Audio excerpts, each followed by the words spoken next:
Bienvenidos y bienvenidas. Yo soy Sean Randall Travers. Utilizo los pronombres masculinos y soy director ejecutivo de aprendizaje y desarrollo profesional en equidad, diversidad e inclusión. Antes de iniciar, me gustaría hablar de las adaptaciones que hemos incluido en este seminario web. Tenemos subtítulos cerrados en inglés, simplemente lo solicita en el menú. También tenemos intérpretes de señas en inglés en videos. Aquí pueden seguir las instrucciones para cambiar cómo lo visualiza para poder tener la lengua de señas en inglés. También tenemos interpretación al español. Simplemente seleccione español en sus controles. La interpretación simultánea se está proporcionando en ambas direcciones.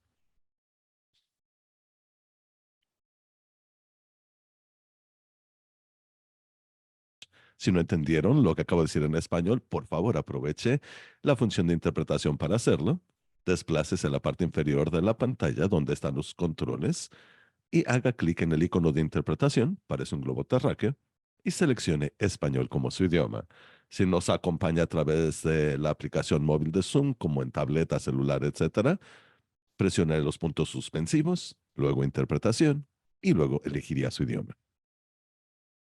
Quiero reconocer la tierra sobre la que estamos. La comunidad de la Universidad de California, San Diego, respeta enormemente tanto los terrenos ancestrales como los pueblos originales donde estamos ubicados.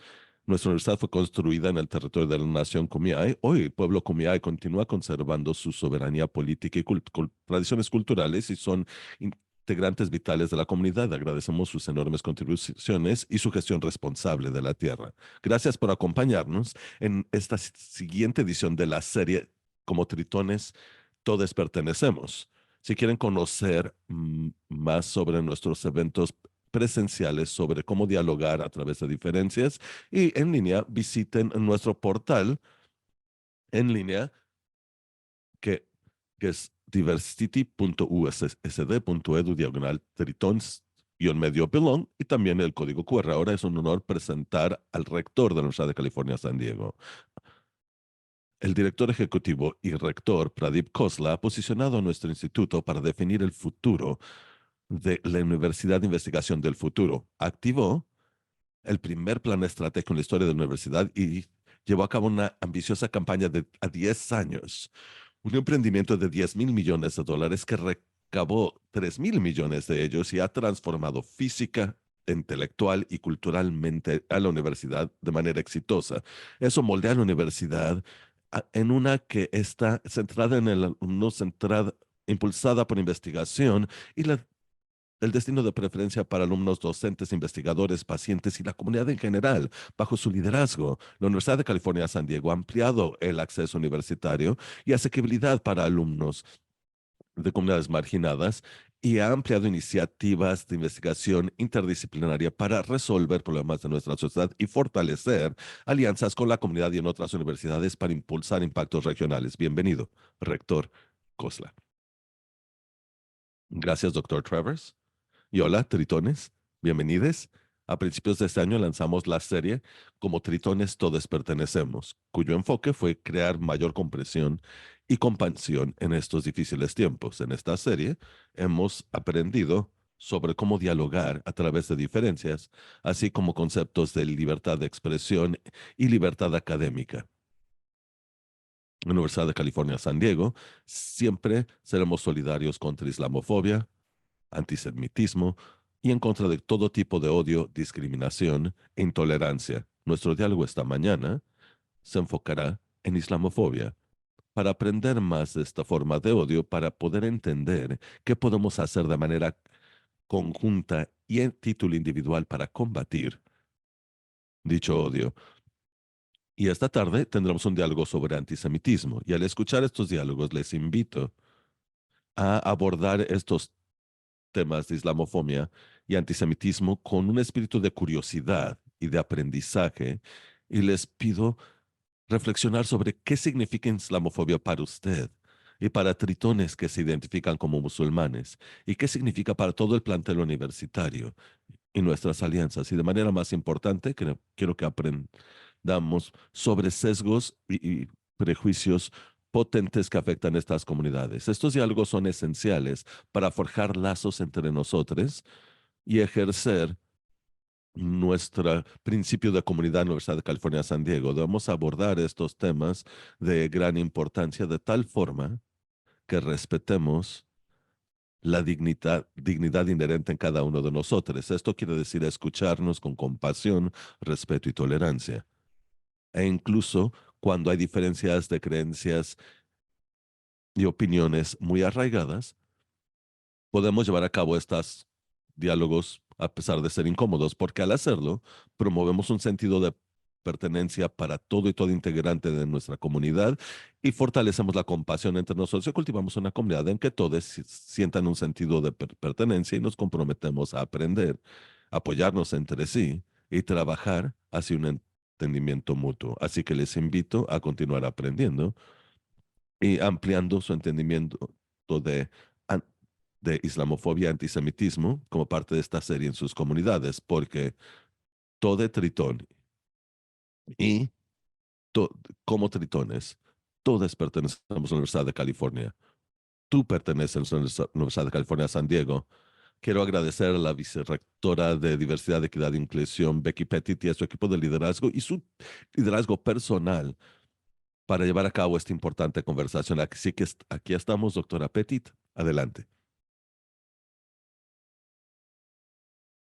Gracias, Rector Kosla, y gracias a todos y todas ustedes por acompañarnos en el día de hoy, en esta siguiente sesión en la serie. En febrero celebramos las primeras sesiones que se enfocaban en dialogar a pesar de diferencias en momentos de conflicto, así como libertad de expresión en momentos de conflicto.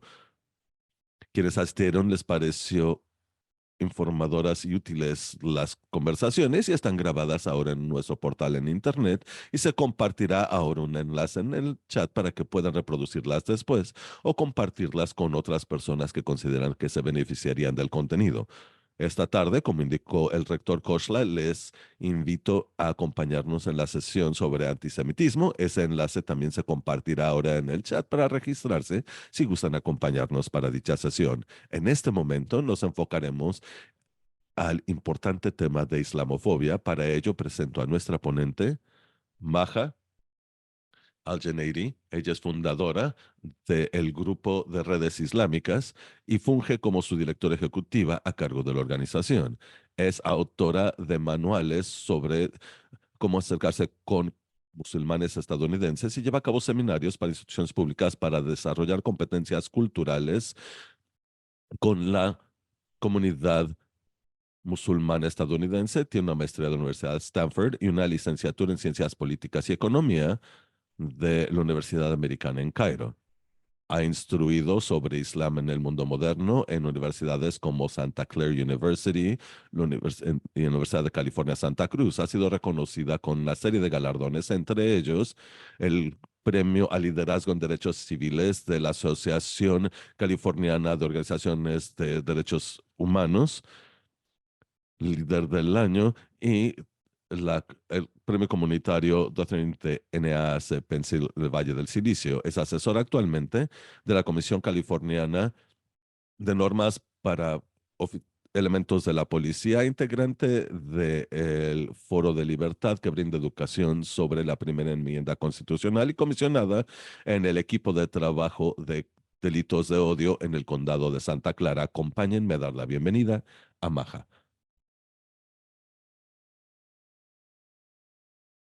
Muchísimas gracias, Becky, por su fabulosa presentación y buenos días a todos. Es un gran placer estar con ustedes.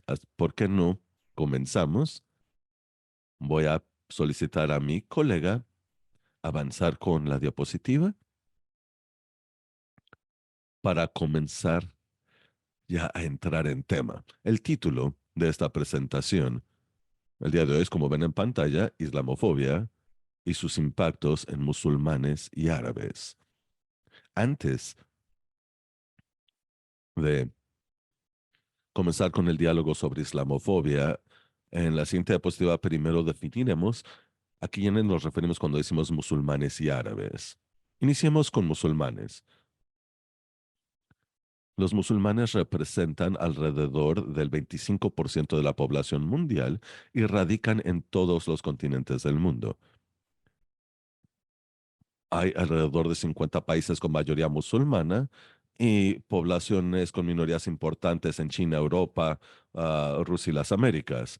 Esto nos habla de su diversidad étnica, lingüística y cultural. Otros factores que contribuyen a dicha diversidad son, por ejemplo, nivel de crianza, educación, estado socioeconómico, situación política en el país de origen, así como grados de observancia de su religión. Así que es importante reconocer que hay una diversidad de musulmanes para evitar el estereotipo de que son un monolito. Claramente no lo son y no pueden serlo simplemente en función de dónde radican en el mundo. Además de lo fundamental del Islam, hay un- una gran gama de perspectivas en temas de derechos de la mujer, aborto, perdón, comunidad LGBTQ. Islam no habla por todos los musulmanes. Cada musulmán habla por sí mismo a través de la lente de su educación, su crianza a nivel socioeconómico, familia, política, nivel de conocimiento de su religión, etcétera. Los y las musulmanes se definen por una identidad religiosa que es el Islam, y les sorprenderá que no solo es monoteísta la religión, sino también es abrámica, es decir, creen en el Dios de Abraham, que se comparte, por supuesto, con los judíos y cristianos. Todas las tradiciones abrámicas se originaron en el Medio Oriente y están unidas por creencias y prácticas similares. En el caso de Islam, también debemos reconocer al profeta Mahoma, que viene después de Jesús, y los profetas anteriores.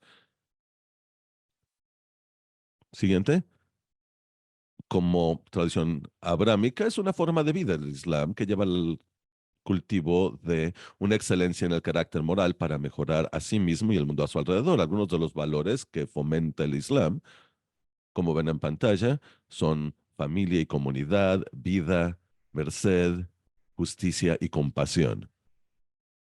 Ahora contrastémoslo con árabes. Árabes, por otra parte, están definidos por su lengua materna, árabe, así como su etnicidad y país de origen, pero como pueden observar en el mapa, hay muchas etnias distintas que se definen como árabes, algunos de Medio Oriente, semíticos, negros, caucásicos. Hay 22 países de mayoría de habla árabe, como ven aquí, con una población que es casi 500.000 millones de habitantes.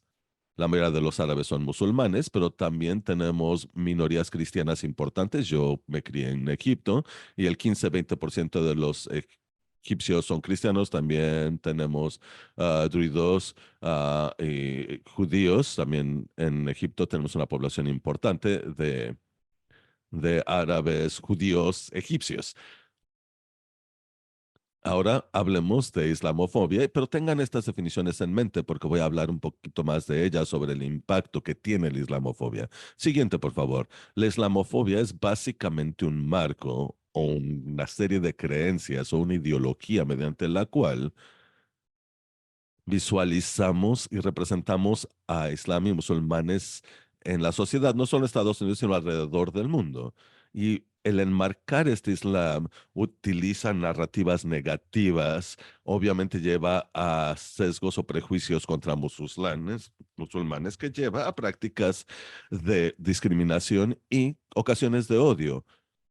El marco, las narrativas y las historias que decimos sobre musulmanes y los prejuicios que generan y el odio que generan, la gente que no conoce los intercambia cuando hablan de islamofobia.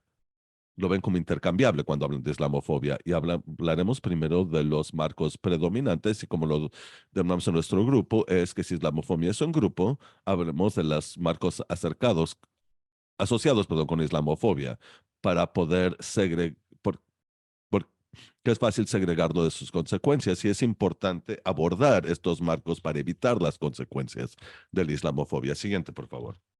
Bien, los marcos dominantes o predominantes.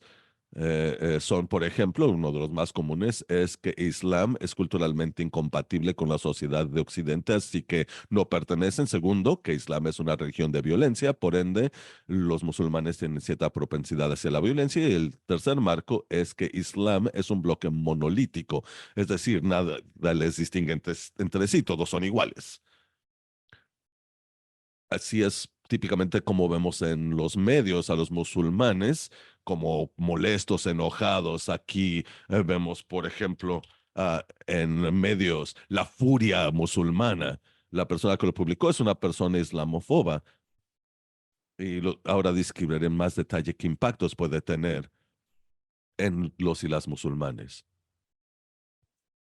Lo que más se usa como discurso es que el Islam es culturalmente incompatible con el hemisferio occidente, que sus puntos de vista no comparten valores con la cultura de Occidente y que la cultura es inferior a la occidental, es retrógrada, sexista y que participa en una lucha de civilizaciones. Es una teoría que dice que por su naturaleza y esencia el Islam está en conflicto o en guerra con el la cultura de Occidente. Y por eso tenemos temor entre estadounidenses de que musulmanes vivan en sus comunidades. Por eso vemos, por ejemplo, manifestaciones como ven en pantalla que traten de prohibir nuevas construcciones de mezquitas o prohibir prácticas sharia. Y entonces tampoco se apoyan adaptaciones religiosas en espacios de trabajo, en escuelas, por este temor o preocupación de que los musulmanes tienen que tener una agenda de volver islámico a Estados Unidos, pero como no ven a los musulmanes como estadounidenses, entonces los ven como una amenaza, porque los ven como que quieren convertir a todos en musulmanes. Siguiente, el segundo discurso más predominante es que Islam es una religión de violencia, entonces el musulmán, por naturaleza de su apariencia, se les considera una amenaza a la seguridad, y entonces se crean ah, eh, prácticas gubernamentales como prohibiciones de musulmanes o listas de vigilancia de musulmanes que nunca han tenido un cargo en su contra, pero que se les vigila, vigilancia de mezquitas, vigilancia de musulmanes en aeropuertos e incluso un llamado a un registro de musulmanes que políticos declaran constantemente. Esta pancarta dice, todo verdadero musulmán es un terrorista. Y el tercer discurso más común que había dicho anteriormente, al cual había hecho referencia anteriormente, es que es un bloque monolítico, que los musulmanes y el Islam son esencializados, que son todos básicamente lo mismo. Así que lo que ocurre en Arabia Saudita, Afganistán, Palestina, Pakistán, debe de ser todo lo que hacen todos los musulmanes y como piensan todos los musulmanes, y esto lleva a culpabilidad por asociación o culpa y condena colectiva. Cuando hablan de terrorismo, de que hay un llamado que los musulmanes condenen el terrorismo, refiere a este discurso. Y esto lleva a prácticas discriminatorias al grado de que hoy ha habido hay hostilidades, perdón, que se ven como algo natural o normal. Y cuando le pregunto a la gente cuándo piensa que inició la islamofobia, la respuesta que recibo más frecuentemente es que inició después del ataque terrorista del 11 de septiembre, que en las mentes de mucha gente justifica estos ataques antimusulmanes, pero se remonta mucho más atrás, hasta las cruzadas. Los musulmanes eran infieles y se les ah, eh, indicó así desde las cruzadas del siglo XI al siglo XIII. Y esto fue parte de la cultura europea en ese entonces, y estos puntos de vista se refuerzan nuevamente durante el colonialismo europeo, iniciando en el siglo XV y ha continuado hasta el siglo XX. Durante 6 siglos esto ha ocurrido, y durante este periodo, por supuesto, los colonizadores europeos, los ingleses, los franceses, los españoles, portugueses, posteriormente, ah, otros grupos se integraron, italianos, alemanes, por ejemplo esencialmente lo justificaron al definirse como europeos como superiores y a los pueblos ocupados en África, en Asia, que primordialmente no eran cristianos, como retrógradas, primitivos, que necesitaban civilizarse, enemigos del cristianismo y de la civilización occidental. Estas narrativas que originaron en Europa fueron traídas a las Américas por los colonizadores europeos que vinieron a Estados Unidos y cómo se volvió sistémica la islamofobia entonces en Estados Unidos a través de distintas instituciones que han jugado parte. La institución más importante que refuerza narrativas coloniales es la educación pública, en lo que decidimos enseñar sobre ciertos pueblos y lo que decimos no enseñar. En el caso de Islam, muchos recursos didácticos ponen a los musulmanes en términos negativos a través de la lente de extremismo, ignorando la rica historia de aportaciones de musulmanes a la civilización, en cultura y en ciencias, incluso aportaciones directamente a Estados Unidos desde la esclavización de africanos musulmanes. Se calcula que hasta hasta entre 10 y 20% de los africanos esclavizados eran musulmanes. En la literatura hay muchas referencias entre eh, entre musulmanes y cristianos, pero nunca los ven como algo neutro positivo. Los medios en su cobertura de musulmanes y árabes también tienen cierta culpa, por lo general es negativa. En una encuesta del Washington Post en 2018, revisaron decenas de miles de artículos que mencionaban musulmanes o Islam y descubrieron que casi el 80% eran negativos, incluso cuando el artículo no estuviese cubriendo terrorismo. Otros estudios han arrojado que el estudio de musulmanes es más negativo que de otros grupos minoritarios. Otros estudios también arrojan que ataques terroristas por parte de personas que dicen que siguen Islam en Estados Unidos reciben 3.5 veces más cobertura en medios que ataques por no musulmanes, etcétera. En Hollywood, la representación de musulmanes y árabes consistentemente han sido estereotípicas, están mejorando, pero no con suficiente agilidad. Videojuegos con frecuencia también ocurren en el Medio Oriente. Por ejemplo, Call of Duty refuerza este estereotipo de que los musulmanes son los malos o los terroristas. Y por supuesto tenemos grupos de supremacía blanca y nacionalistas cristianos que directamente atacan musulmanes, se oponen a construcciones de nuevas mezquitas y generan políticas gubernamentales y en conjunto a través de estos siglos se genera ese sesgo implícito. Este no surge de la nada, surge de esta consistente representación de musulmanes en términos negativos. Y eso lleva a la adopción de estereotipos que inciden en las creencias subconscientes y en muchos casos supera los valores expresados, como lo han indicado varios estudios. Esto quiere decir que incluso si una persona no cree que tiene un sesgo, que es racista, sus creencias subconscientes les llevarán a comportarse de maneras racistas o con sesgos culturales. Y esto es en particular cierto en momentos de temor o de estrés. Y no aplica solo a musulmanes, también a judíos, afroamericanos, a personas latinas, hispanas, aplica a personas asiáticas, indígenas, sikhs, todos los grupos con los que la persona no está muy familiarizada. Y lo que es importante que entendamos es que esto ha ocurrido durante siglos. Hemos promovido estas narraciones colonialistas. Y en la siguiente diapositiva resumimos cómo nos afecta a todos, cómo la narrativa respecto de ciertas gentes lleva ciertas actitudes sobre ellas y eventualmente se traduce en comportamientos ya sea conscientes o subconscientes en su contra. En el caso musulmanes, los valores culturales que pocas veces cambian y que nos informan que mujeres y hombres son iguales, pero si nos dicen que el Islam indica lo contrario, tendremos un sesgo cultural que nos llevará a discriminarles.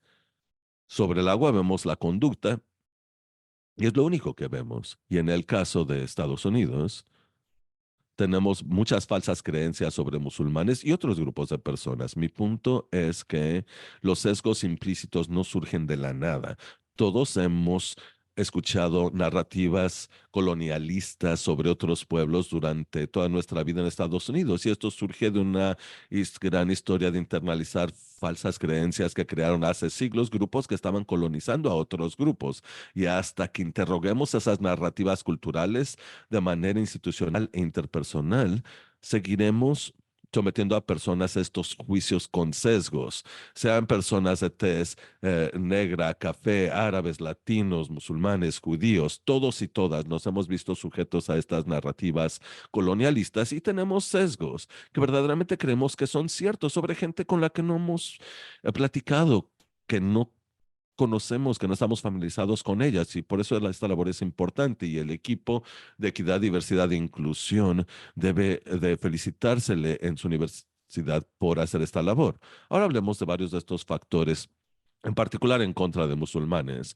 Como se imaginarán, los sentimientos antimusulmanes crecieron después del 11 de septiembre, pero en años más recientes se ha elevado dramáticamente de 2015 a la fecha, según una encuesta. Solo el 15% de estadounidenses tienen un punto de vista favorable sobre el Islam y el 37% uno no favorable. Otro indica que el 56% de estadounidenses les preocupa enormemente un aumento del extremismo islámico. En otra encuesta, 41% de estadounidenses creen que el Islam invita a violencia más que a otras fes. 50% consideran que el Islam no es parte de la sociedad estadounidense.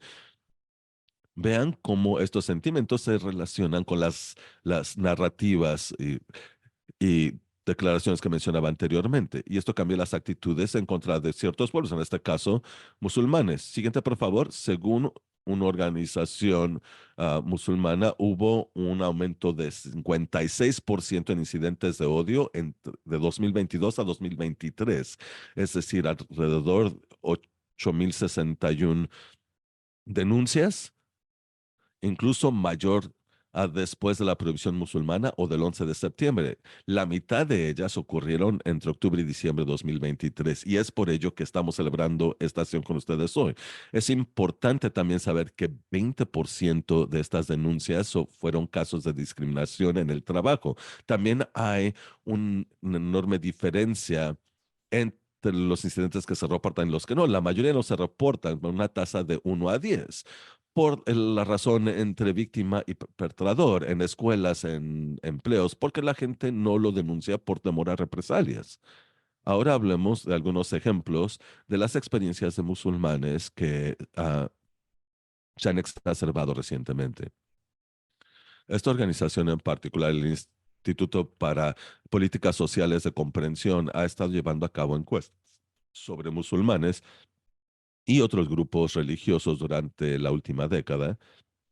Y las cifras siempre arrojan que los musulmanes sufren mayores niveles de discriminación religiosa que cualquier otro grupo, aunque es similar a la que sufren los judíos. Judíos y musulmanes son los grupos más probables de sufrir discriminación por su fe. Hubo un informe que acaba de publicarse y que no he leído en detalle, pero el resumen indica que los judíos podrían estar sufriendo incluso un mayor nivel que musulmanes en este momento, definitivamente más que católicos, protestantes u otros grupos de fe. Y esto incluye discriminación interpersonal en espacios públicos como restaurantes, al interactuar con comunidades en escuelas o trabajo y también en de manera institucional, los musulmanes sufren más que cualquier otro grupo. Esto incluye en el aeropuerto, al solicitar un empleo, cuando tienen interacciones con las fuerzas del orden público, cuando reciben atención médica. Otra encuesta arroja que la mayoría de musulmanes han sufrido odio por su religión en sus vidas. Les daré un ejemplo. Yo estaba viajando de San José a San Diego y me senté junto a una mujer ya mayor, blanca, con quien estuve platicando todo el vuelo y fue increíble, muy amable.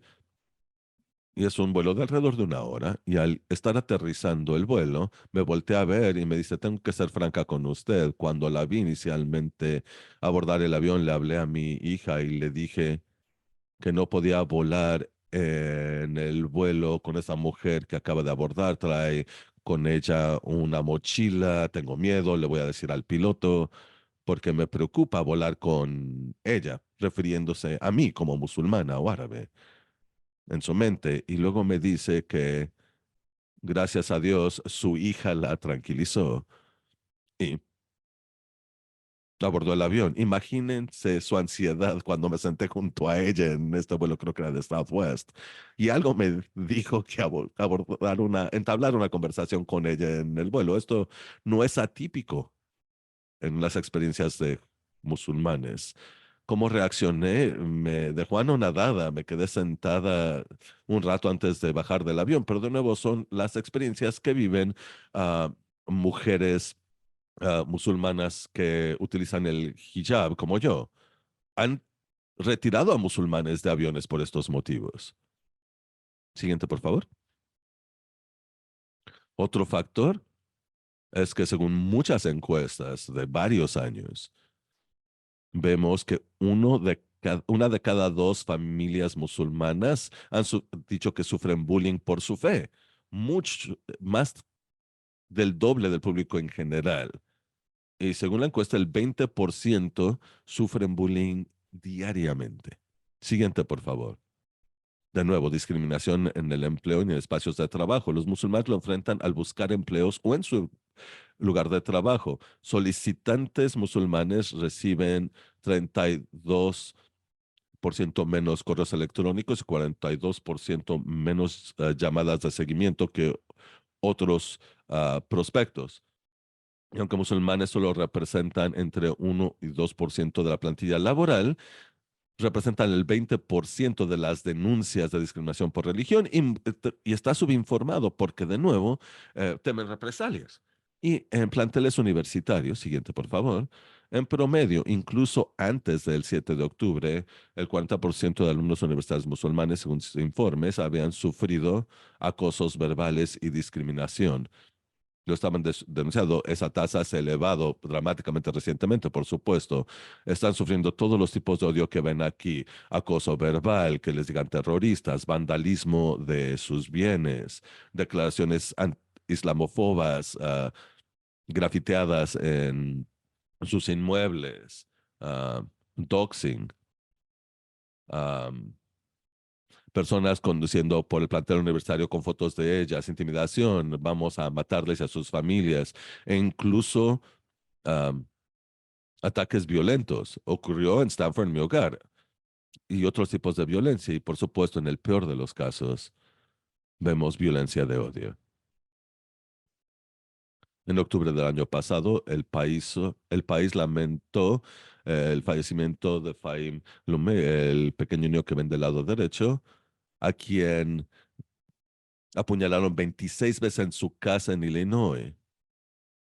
Um, a su madre la apuñalaron 12 veces, pudo llamar a apoyo. Quien lo hizo fue el arrendador, que había sido amigo de la familia hasta entonces, amigo de IDEA, y después del 7 de octubre se volvió loco. Le había ayudado al niño a construir una casita en un árbol, y después, cuando llegó a su casa, les gritó: los musulmanes deben morir antes de apuñalar a la mamá y al hijo. Y los alumnos palestinos que ven del lado izquierdo fueron, su- sufrieron violencia con arma de fuego. Afortunadamente todos sobrevivieron. La persona les ve, da vuelta en en el auto, les dispara a los tres. Todos sobreviven, pero uno está paralizado del pecho hacia abajo. Dice que llevaban ah,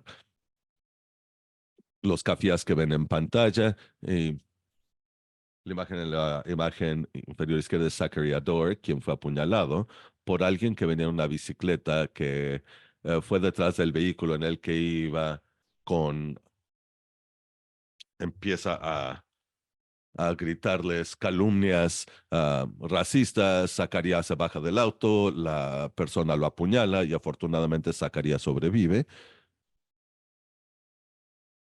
y los perpetradores en todos casos afortunadamente han sido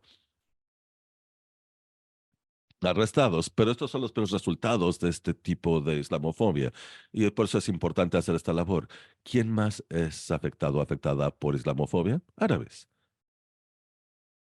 65% de estadounidenses árabes son cristianos, cristianas, pero no aún sufren islamofobia.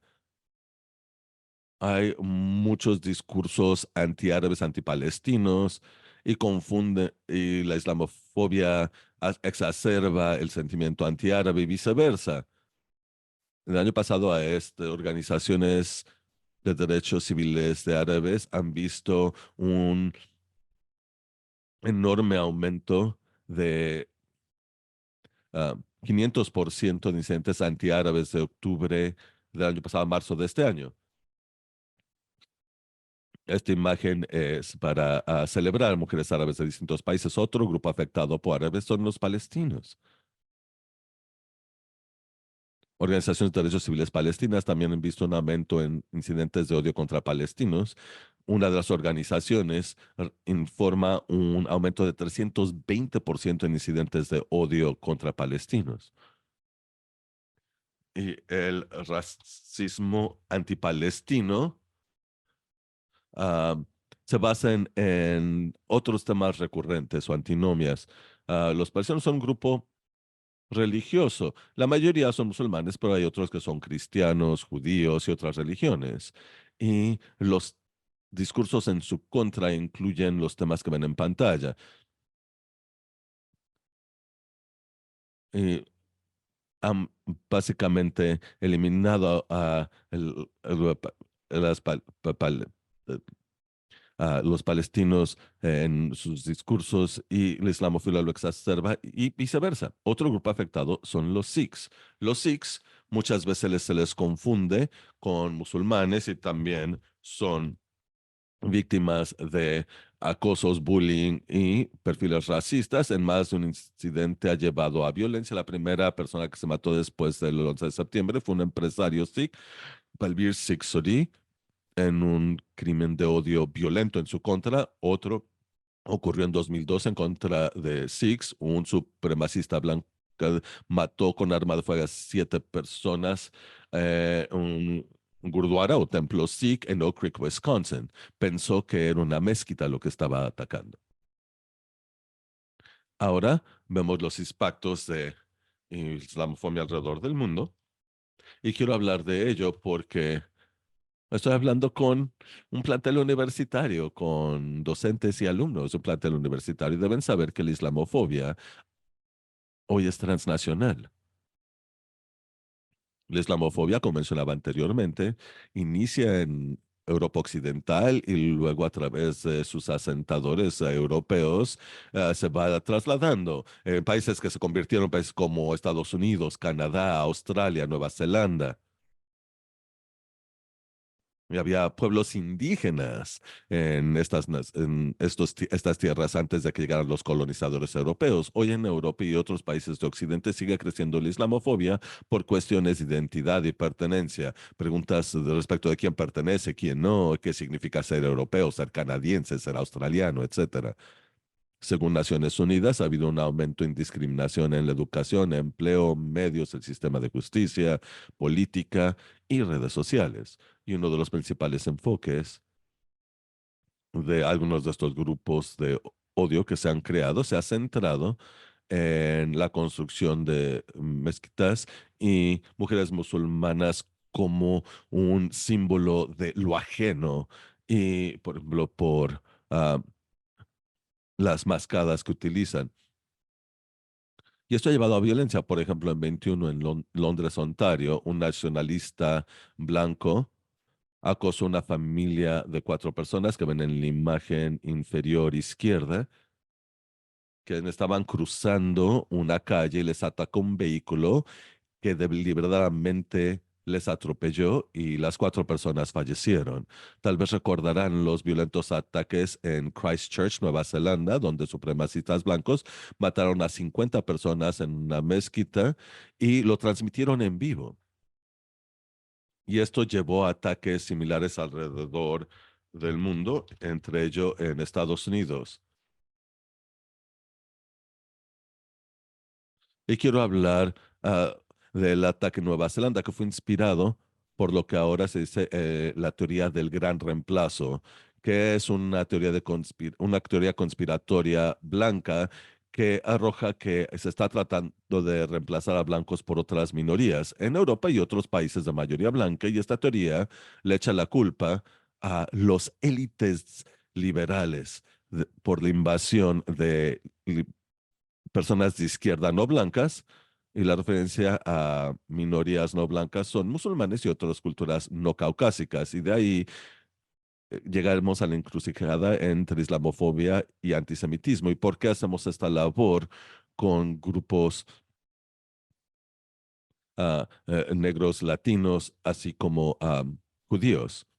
Hay varios grupos en este país que han adoptado estas creencias en sus sentimientos extremos antimigrante, y por supuesto muchos de nuestros políticos también ahora lo adoptan. El ataque de Buffalo en 2022, donde un supremacista blanco mató 20 afroamericanos, fue precisamente por esta teoría de reemplazo de blancos.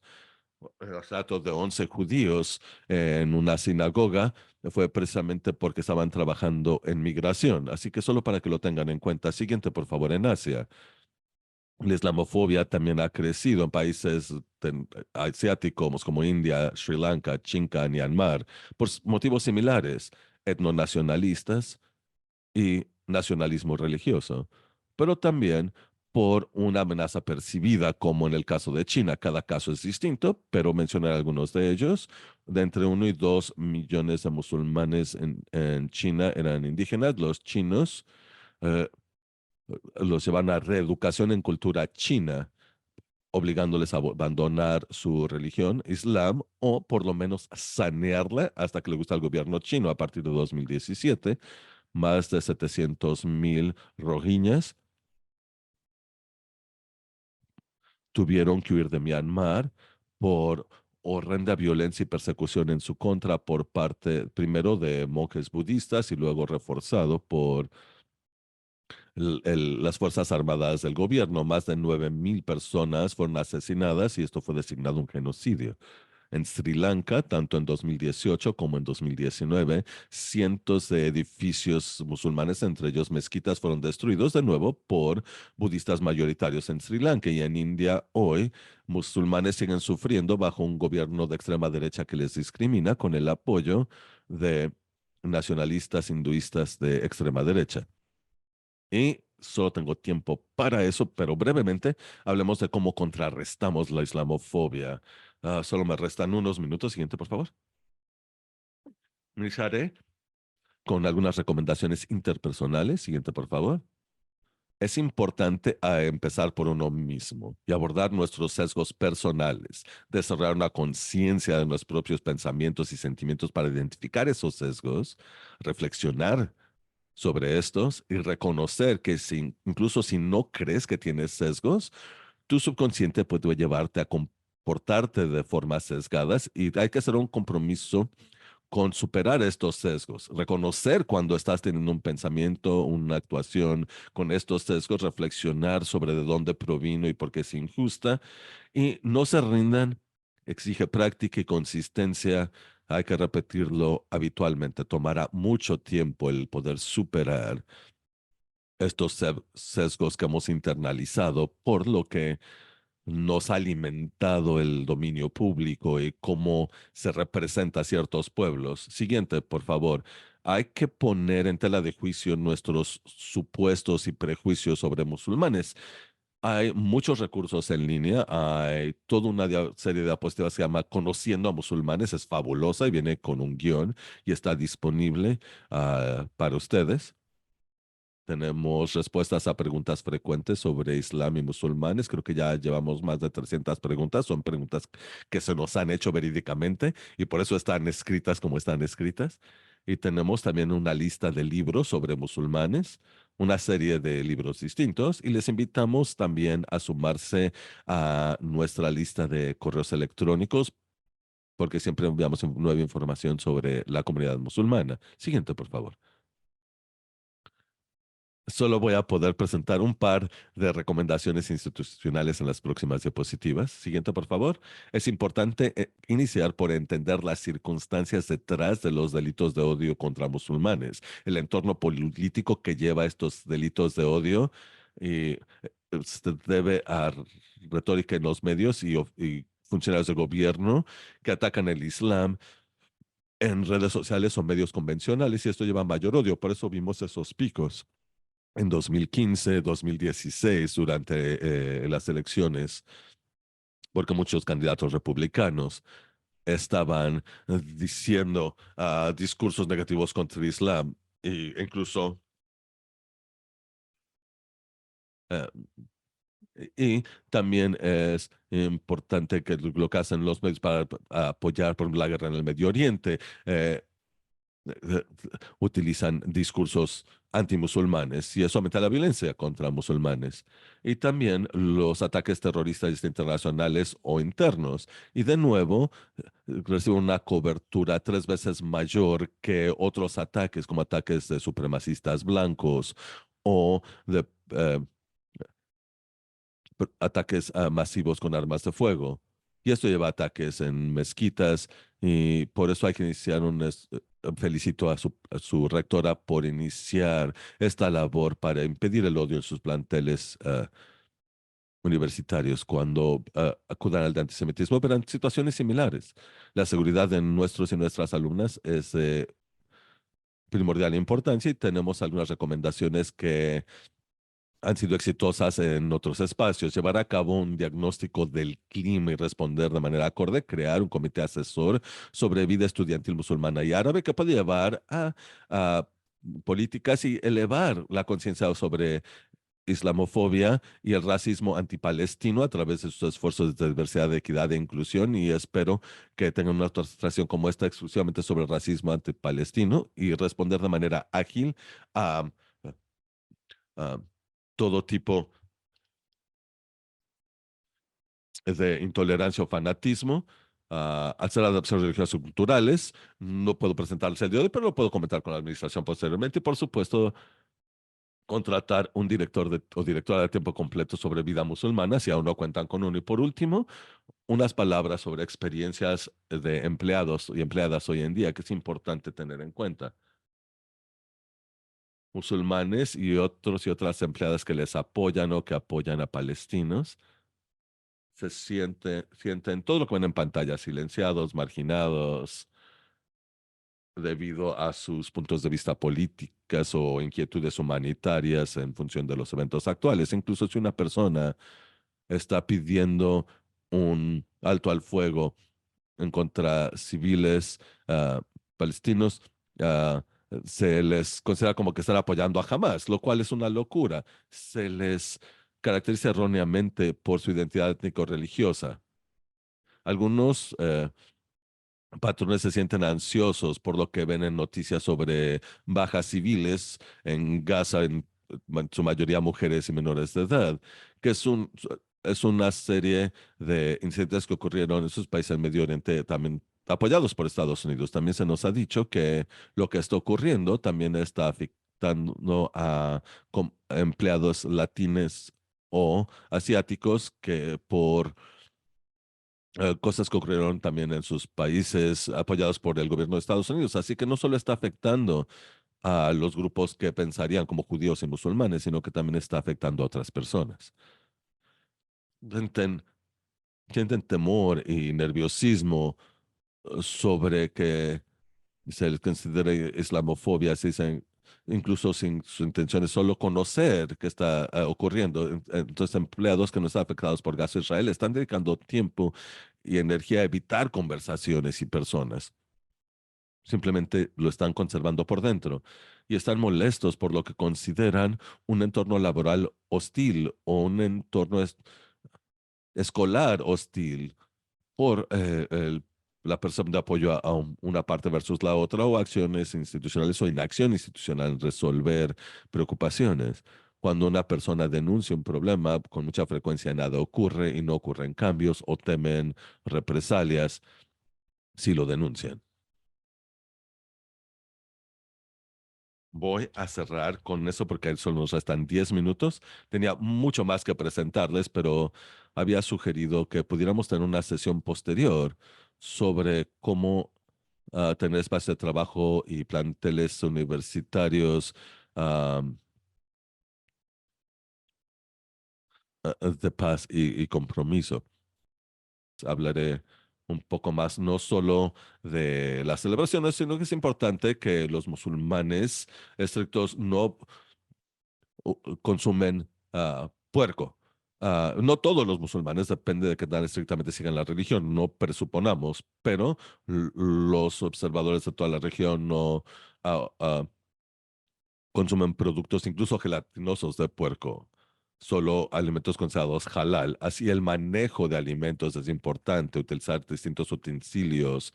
No podemos utilizar la misma cuchara para un producto de puerco o para comida halal o vegetariana. Parece obvio, pero no siempre ocurre. Hay mujeres que utilizan el hijab, que no se quitan en público por motivos de modestia, así que se traen de esta pañoleta halal, respecto a que también por motivo de modestia evitan al género opuesto para ser exactas o incluso no estrechar manos con el género opuesto, solo para que estén conscientes. Tiene que ver con cuestiones de modestia y cómo interpretan modestia en su religión. Algunos empleados tal vez pidan espacio de oración a mediodía en la tarde, a medios espacios de trabajo les permiten un espacio de meditación o oración. En el plantel universitario donde yo estudié, obviamente tenían una sala de oración musulmana que era fabulosa, pero si no cuentan con una, pudiera ser una sala de meditación que pudiera utilizar cualquier persona. Y durante Ramadán, alumnos y estudiantes muchas veces ayunan aunque otros no. Es importante simplemente estar consciente de los horarios en Ramadán. Se levantan muy temprano para un alimento previo a que amanezca, y vuelven a dormir o inician su día de trabajo o de estudio. Y algunos empleados tal vez pidan modificar su horario para llegar más temprano, retirarse más temprano. Obviamente, como alumnos tienen más flexibilidad al respecto, pero trabajadores normalmente trabajan normalmente y luego rompen ayuno al bajar el sol y luego van a oración durante el Ramadán y posiblemente pidan modificación de sus horarios por tal motivo, desde temprano en la mañana. Hay más que decir al respecto, pero lo dejo hasta ahí. Perdón por interrumpirle. Cuando tomo un respiro, pensé que ya había cerrado. Iba a comentar también que es importante incluir las celebraciones musulmanas en sus calendarios. Siguen un calendario lunar, así que rotan cada año, así que cambian cada año. Y es por eso, bueno, actualizar el calendario cada año con las celebraciones musulmanas y días de guardar. Y no solo los musulmanes, hindúes, budistas, judíos, etcétera. Y no son tantos como pensarían, o por lo menos anunciarlos o celebrarlos de alguna forma desde el superior de la escuela y creo que eso hace mucho por generar ese sentido de pertenencia. Bueno, esa fue nuestra última pregunta porque se agotó el tiempo de nuevo. Muchísimas gracias, Maja, por compartir su tiempo y sus conocimientos con nosotros. Para quienes nos plantearon más preguntas, vamos a tener respuestas por escrito a sus preguntas en una pestaña de preguntas frecuentes. Por favor, acompáñenos en eventos futuros. Tenemos uno esta tarde a la 1 y habrá más eventos en mayo, entre ellos uno sobre atención informada por trauma y otro de crear paz en la educación superior. Pueden visitar nuestro portal para mayores informes sobre la iniciativa de Como Tritones Todos Pertenecemos, siguiendo el código QR en pantalla o a través del enlace en la ventana de chat para registrarse y mayores informes. Agradezco a todos y todas de nuevo por asistir. Su compromiso de aprender y crecer con nosotros contribuye a un plantel incluyente. Si tiene un par de minutos, agradeceremos enormemente que llenen la encuesta post-evento. Pueden darle clic, la van a compartir en el chat y vamos a enviar ese enlace también vía correo electrónico a todas las personas que asistieron. Por si quieren responder de una vez, se los agradecemos de antemano y esperamos que también nos acompañen en alguna de nuestras sesiones presenciales. Que tengan un excelente resto de su día.